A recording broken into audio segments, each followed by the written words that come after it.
नमस्कार। देश प्रदेश में आप सभी का स्वागत है। मैं हूं आपके साथ फाने देवांगन। बुलेटिन की शुरुआत करते हैं इस वक्त की बड़ी खबर से।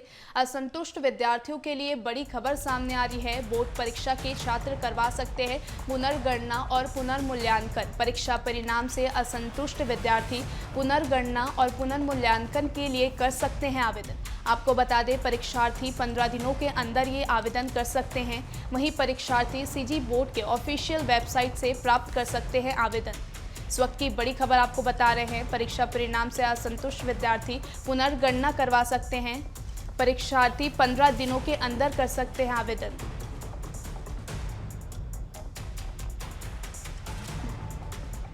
परीक्षा परिणाम से असंतुष्ट विद्यार्थी कर सकते हैं आवेदन। आपको बता दें कि परीक्षार्थी 15 दिनों के अंदर कर सकते हैं आवेदन। वहीं ऑफिशियल वेबसाइट से प्राप्त कर सकते हैं आवेदन का प्रारूप। इस वक्त की बड़ी खबर आप तक हम पहुंचा रहे हैं। परीक्षा परिणाम से असंतुष्ट विद्यार्थी कर सकते हैं आवेदन। वहीं परीक्षार्थी 15 दिनों के अंदर कर सकते हैं आवेदन। ऑफिशियल वेबसाइट से प्राप्त कर सकते हैं आवेदन का प्रारूप। इस वक्त की बड़ी खबर आपको बता दें, परीक्षा परिणाम से असंतुष्ट विद्यार्थी कर सकते हैं आवेदन। परीक्षार्थी 15 दिनों के अंदर आवेदन कर सकते हैं। आपको बता दें कि बोर्ड परीक्षा के छात्र करवा सकते हैं पुनर्गणना और पुनर्मूल्यांकन। वहीं ऑफिशियल वेबसाइट से प्राप्त कर सकते हैं आवेदन का प्रारूप।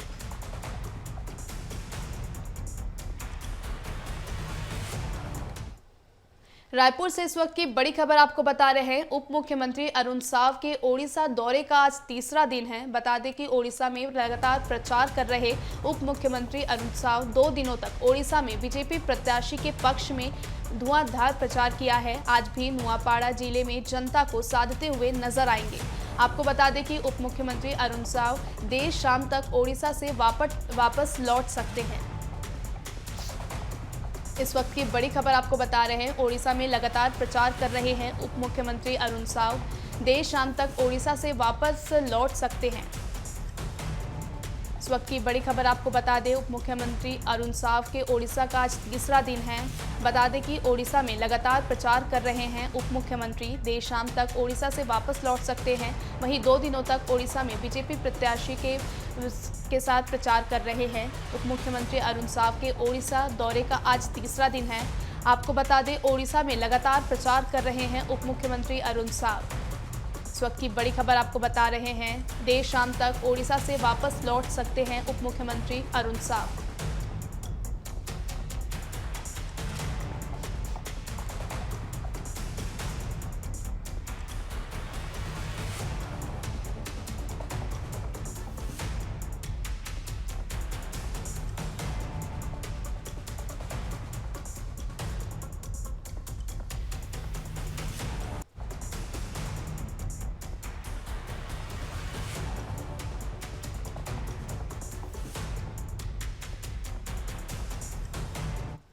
इस वक्त की बड़ी खबर रायपुर से आपको बता रहे हैं। आज पीसीसी चीफ दीपक बैज करेंगे ओडिशा का दौरा। कोरापुट जिले में करेंगे 2 चुनावी रैली और 1 विशाल रोड शो करने वाले हैं। कुदली हाटापारा में करेंगे चुनावी रैली। आपको बता दें, जनसभा में दोपहर 3 बजे बोरीगुमा में करेंगे जनता को संबोधित।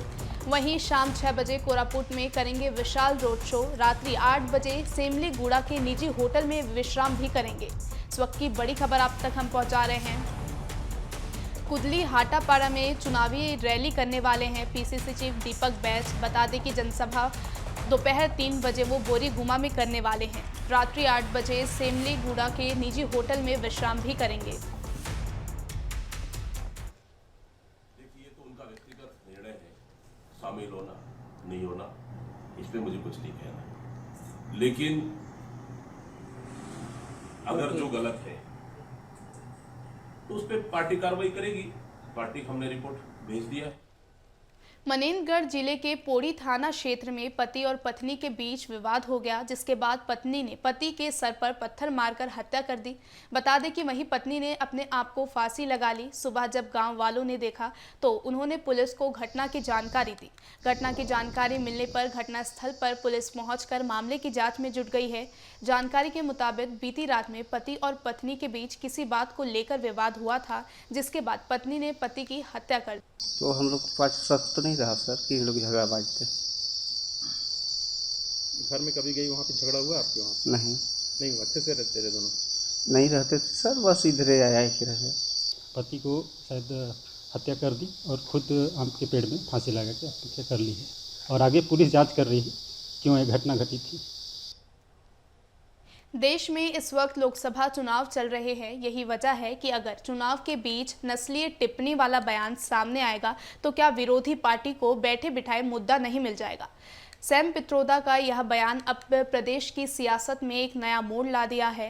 उप मुख्यमंत्री विजय शर्मा ने इस मामले को लेकर मीडिया से चर्चा करते हुए कहा है कि चमड़ी के आधार पर भारत के लोगों को गाली देने का रूप पित्रोदा पर लगाया है।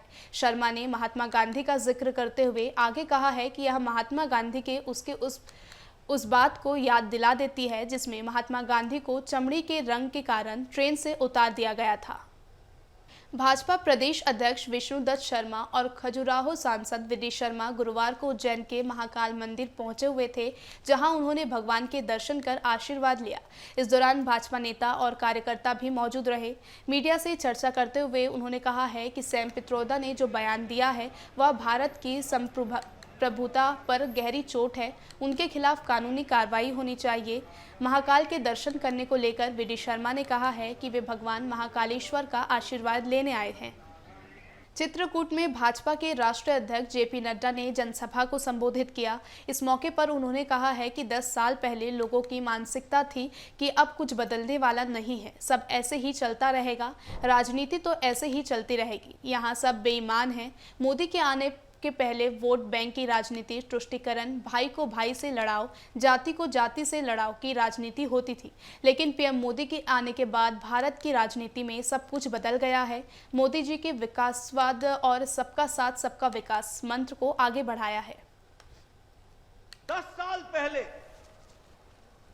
भारत के सामान्य नागरिक में, मानवीय में, मनुष्य में, व्यक्ति में एक मन में घर कर चुका था कि अब कुछ बदलने वाला नहीं है, ये तो ऐसे ही चलेगा, राजनीति ऐसी ही होती है, यहां तो सब बेईमान हैं, ये गुंडों का राज चलता रहेगा।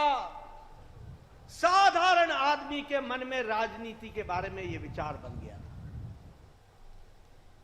हैदराबाद में दिए भाजपा नेता नवनीत रवि राणा के बयान का भाजपा उम्मीदवार माधवी लता ने बचाव किया है। उन्होंने कहा है कि हम AIMIM के वारिस नहीं हैं, हम किसी को डराते या धमकाते नहीं हैं, हम चुटकी मारकर 15 मिनट के लिए पुलिस हटाने की बात नहीं कहते हैं।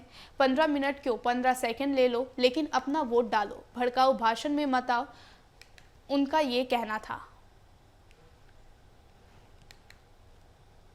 हम MIM के वारिस नहीं हैं, हम किसी को डराते नहीं है, धमकाते नहीं है, हम चुटकी मारकर 15 मिनट के पुलिस हटाने के बात नहीं कहते हैं। हम बस यही कहते हैं, हम औरत हैं, हम स्त्री का रूप धारण किए हैं। कोई भी हो हमारे स्त्री एक मात्र स्वरूप होती है। हम यही कहना चाह रहे हैं कि भैया 15 मिनट क्यों, एक 15 सेकंड ले लो, अपना वोट डालो। ये जो भड़काऊ भाषण में मत आओ, सबका साथ सबका विकास और विकसित भारत की ओर जाना है। एक 15 मिनट ही लगेंगे आपको जाके वोट डाल के आने के लिए। ये था।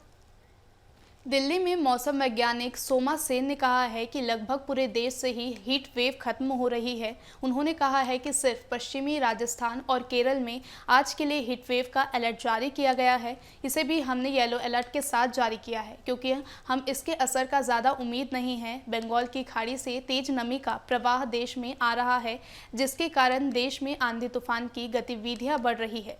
इसमें मौसम में नमी आ गई है। अगर आप थंडरस्टॉर्म की बात करें तो अभी जो मेन देश में टेम्परेचर्स डिक्रीज हो रहे हैं वो इसलिए हो रहा है क्योंकि पूरा देश में ही strong south easterly moisture flow bay of Bengal से आ रही है, जिसके चलते आपका थंडरस्टॉर्म एक्टिविटी काफी बढ़ चुकी है ईस्ट और पेनिनसुलर इंडिया में। इससे काफी बिजली के प्रकोप से काफी लोगों का जान का हानि भी हुआ है और स्पेशली सिलेक्शन सीजन में हम आपके माध्यम से आपका पब्लिक को सचेतन करना चाहते हैं कि ये थंडरस्टॉर्म्स के साथ बहुत स्ट्रॉन्ग लाइटनिंग का, क्लाउड टू ग्राउंड लाइटनिंग का पॉसिबिलिटी रहेगा। पीडीपी प्रमुख महबूबा मुफ्ती ने जमकर बीजेपी पर निशाना साधा है। उन्होंने कहा है कि जो देश में हो रहा है उससे सीधा पता चलता है कि चुनाव के 3 चरण के बाद की भाजपा हार रही है। जनता पहचान ली है कि भाजपा केवल धर्म के नाम पर चुनाव लड़ना चाहती है, इसलिए भाजपा हमेशा हिंदू मुस्लिम को झगड़ा करवाना चाहते हैं।